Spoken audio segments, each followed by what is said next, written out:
नमस्कार, मैं ऋचा सिंह और आप देख रहे हैं सी न्यूज भारत। वक्त हो चुका है न्यूज बुलेटिन का। न्यूज बुलेटिन में बात करेंगे आजमगढ़ की, जहां जामिया फैज़-ए-आम मदरसे के मौलाना पर लगा गंभीर आरोप। मौलाना हुआ फरार। साथ ही चर्चा होगी बुलंदशहर की, जहां मिनी बैंक में लूट की वारदात के खुलासे के लिए एसएसपी ने 6 टीमों का किया गठन। और वहीं पाकुड़ में पेड़ की डाल गिरने से बिजली का 4 पोल हुआ क्षतिग्रस्त। और भी तमाम खबरों पर आइए करते हैं विस्तार से चर्चा। खबर आजमगढ़ जिले के लालगंज से है, जहां जामिया फैज़-ए-आम मदरसे के प्रिंसिपल मौलाना हबीबुर रहमान पर भ्रष्टाचार व छेड़खानी का आरोप लगाते हुए अब्बास मुस्लिम एजुकेशन समिति द्वारा उन्हें पद से बर्खास्त कर दिया गया। उनकी जगह मिसबाहुद्दीन को नया प्रधानाचार्य नियुक्त किया गया। वहीं इस मौके पर पूरा तहसील प्रशासन मौजूद था। पूरे इलाके में ये स्कूल एक चर्चा का केंद्र बना रहा। वहीं मामले को बढ़ता देख मौलाना मौके से फरार हो गया।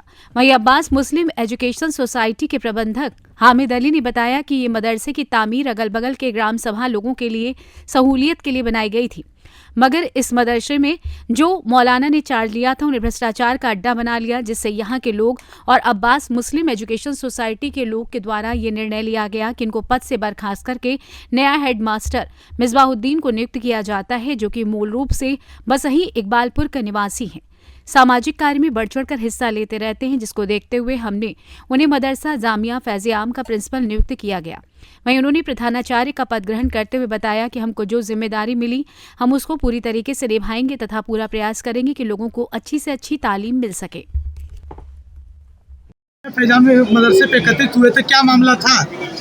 देखिए, ये Abbas Muslim educational society Narayanpur Nevada Devgaon Lalganj में ये हमारी सोसाइटी के नाम से 5 बीघा ज़मीन है और इसी 5 बीघा ज़मीन में हमारा फैज़-ए-आम हायर सेकेंडरी स्कूल चलता था।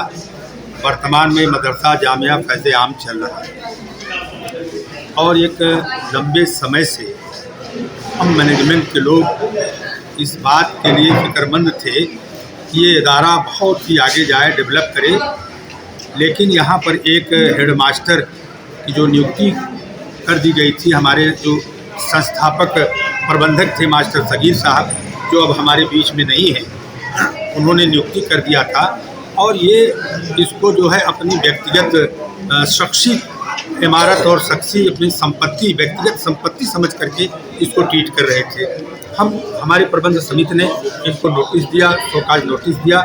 बाकायदा इस पर प्रबंध समिति की बैठक हुई। बैठक में तय पाया गया कि अब ये हेडमास्टर के तौर पर यहाँ पद पर इनको कतई रहने के लायक नहीं है, इसलिए हमारी प्रबंध समिति ने इनको निकाल दिया विद्यालय से और नए तौर से हमारे यहाँ पर जो हेडमास्टर है प्रधानाचार्य है। अभी नए चार्ज पद मिला हुआ है यहाँ पर, कैसा क्या महसूस क्या सोच रहे हैं आप इस इदारा के विषय में? इंशाल्लाह हम बहुत ईमानदारी के साथ काम करेंगे और यहाँ के युवाओं में इंशाल्लाह नया जोश भरेंगे। यहाँ पे आप पहले से कार्यरत थे या? 13 साल पढ़े हैं जामिया फैज़-ए-आम तक, 13 साल में। जी, यहाँ के जो प्रिंसिपल थे जिनको हटा करके आपको नियुक्त किया गया है, उनके विषय में कुछ कहना चाहेंगे? उनके बारे में क्या बोले? आजमगढ़ से सी न्यूज संवाददाता अबू शाह अहमद की रिपोर्ट। खबर बुलंदशहर से, जहां मिनी बैंक में लूट की वारदात के खुलासे के लिए एसएसपी ने 6 टीमों का गठन किया। वहीं सीसीटीवी में कैद वारदात के आधार पर खुलासे में जुटी पुलिस। एसएसपी के मुताबिक मिनी बैंक लूट मामले में अहम सुराग हाथ लगे। आज सुबह 10 बजे बाइक सवार लुटेरों ने पीएनबी की मिनी बैंक शाखा में लूटे थे 2.51 रुपए। अभी तक लुटेरों का कोई सुराग पुलिस नहीं लगा पाई है। औरंगाबाद के गांव जिताका में है पीएनबी की मिनी बैंक शाखा। औरंगाबाद थाना क्षेत्र में एक पीएनबी की मिनी शाखा पर एक लूट का मामला हुआ है। क्या कुछ पूरा मामला है, क्या कुछ कार्रवाई की जाए? ये थाना औरंगाबाद में जिताका गांव पड़ता है ग्रामीण क्षेत्र में, जहां पर कि एक कस्टमर सर्विस सेंटर है जो कि पीएनबी बैंक से एफिलिएटेड है। उस कस्टमर सर्विस सेंटर पे आज सुबह लगभग 10 बजे के करीब 2 व्यक्ति जो कि बाइक से आए थे वो अंदर घुसते हैं और उनके द्वारा वहाँ जो संचालक था उसके पास एक बैग में लगभग 2.5 लाख रुपए पड़े हुए थे, वो उनके द्वारा लूटा गया है। इस संबंध में हमको सीसीटीवी फुटेज प्राप्त हुआ है, जिसके आधार पर हमारी टीमें सक्रिय हो गई हैं। कुछ उससे महत्वपूर्ण बिंदु मिले हैं जिसपे कि हमारी टीमें जांच कर रही हैं। कुल 6 टीमों को लगा दिया गया है इस घटना के अनावरण के लिए और स्थानीय लोगों की मदद से भी पूछताछ करते करते काफ़ी दूर तक अभी रूट ट्रेस कर लिया गया है और इसमें संदिग्धों से भी पूछताछ की जा रही है। सर, खुलासे हेतु कितनी टीम लगाई गई जैसा हैं? मैंने बताया 6 टीमें लगा दी गई हैं और जल्द से जल्द इस घटना का खुलासा सुनिश्चित किया जाएगा। बुलंदशहर से सी न्यूज संवाददाता श्लोक कुमार की रिपोर्ट। फतेहपुर जनपद के गाजीपुर से विजयपुर सड़क निर्माण को लेकर 12 अक्टूबर से नरैनी चौराहे पर सत्याग्रह आंदोलन शुरू हुआ था। बुंदेलखंड राष्ट्रीय समिति के अध्यक्ष प्रवीण पांडे, सड़क समिति के संयोजक धर्मेंद्र दीक्षित की अगुवाई में लगातार चलता रहा और नेताओं और अधिकारियों की साठगांठ से 12 अक्टूबर को कुछ ट्रक गिट्टी मंगवाकर काम शुरू करा दिया गया था और ये कहकर काम शुरू हो गया है और 1 महीने का समय दीजिए, सड़क पूरी तरीके से और जल्द ही बनवा दी जाएगी। लेकिन होता यह है कि 1 सप्ताह बाद काम बंद कर नदारद हो गए और 2 महीने बीत जाने के बाद उसी तरह सड़क बदहाल स्थिति में पड़ी हुई है।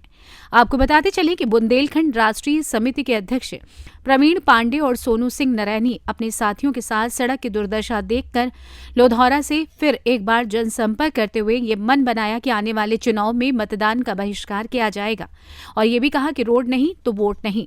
आइए सुनते हैं लोधौरा निवासी और सोनू सिंह नरैनी की जुबानी। मैं आशु सिंह, निवासी नरैनी। ये जो नरैनी से रोड गई है और नरैनी में 2 अक्टूबर से लेकर 12 अक्टूबर तक जो है सत्याग्रह चला, आप इस रोड के विषय में क्या कहें? 2 अक्टूबर से 12 अक्टूबर तक जो हमारा सत्याग्रह चल रहा था, इस सत्याग्रह में हम बराबर शामिल रहे। हमारे SDM सर और PWD के एक्शन AK सील सर जी, ये सब लोग मौके में 12 अक्टूबर को आकर के अनशन तोड़वाने की बात की है। हमारे अध्यक्ष जी अनशन तोड़ने से मना किए, जिसके जवाब में उन्होंने लिखित आश्वासन 1 माह के लिए उन्होंने एक लिखित आश्वासन दिया कि 1 माह के अंदर इस रोड का कार्य प्रारंभ हो जाएगा। हमारे सत्याग्रह के सभी साथियों का कहना था कि जब तक रोड निर्माण कार्य चालू नहीं होगा तब तक यह आंदोलन समाप्त नहीं होगा। लेकिन अधिकारियों ने झूठे वादे करते हुए, दोहरी राजनीति करते हुए उन्होंने तुरंत क्या किया कि तुरंत GSB की गाड़ियाँ मंगवाई, JCB मंगवाई, तुरंत अध्यक्ष जी से नारियल तोड़वा करके उस रोड का कार्य तुरंत प्रारंभ किया। इन्होंने दिखावे के रूप में रोड का कार्य तुरंत चालू करवा दिया। फतेहपुर से सी न्यूज संवाददाता BK श्रीवास्तव की रिपोर्ट।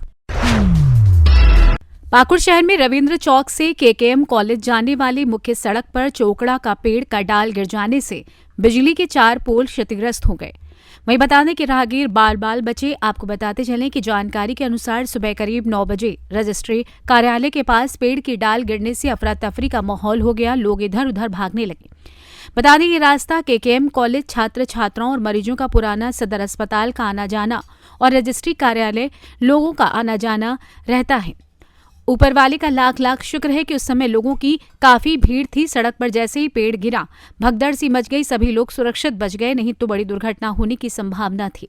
स्थानीय लोगों द्वारा पेड़ गिरने की सूचना बिजली विभाग के कर्मचारियों को दे दी गई। कर्मचारियों द्वारा बिजली की सप्लाई को तुरंत काटा गया और डाल को हटाने की प्रक्रिया चल रही है। घंटों बिजली बाधित रही। पाकुड़ से सी न्यूज संवाददाता पंकज भगत की रिपोर्ट। अजगैन कोतवाली क्षेत्र के नाना टिकुर गांव में सोमवार सुबह सांड के हमले करने से एक युवक की मौत हो गई। नाना टिकुर रामू गुप्ता पुत्र राम प्रसाद रविवार देर रात घर के बाहर मड़ैया में लेटा था। तड़के वो लघु शंका के लिए गया, तभी एक सांड ने उस पर हमला कर दिया।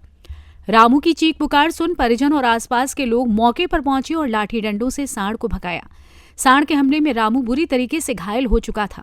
परिजनों ने एम्बुलेंस को सूचना दी। हालांकि एम्बुलेंस पहुंचने से पहले रामू की मौत हो चुकी थी। सूचना पर पहुंची पुलिस ने जांच की। रामू बटाई खेती किसानी करता था। पत्नी आरती व बेटी अंजना, फूलमती व दिव्या और छोटा बेटा शैलेश का रो रो कर बुरा हाल था। वहीं मौके पर पहुंचे इंस्पेक्टर अवनीश सिंह ने बताया कि शव को पोस्टमार्टम के लिए भेज दिया गया है। उन्नाव से सी न्यूज संवाददाता पंकज राजपूत की रिपोर्ट। फिलहाल न्यूज बुलेटिन में बस इतना ही। देश दुनिया की तमाम खबरों की जानकारी के लिए आप देखते रहें सी न्यूज भारत। हर खबर आपके साथ, आपके हाथ।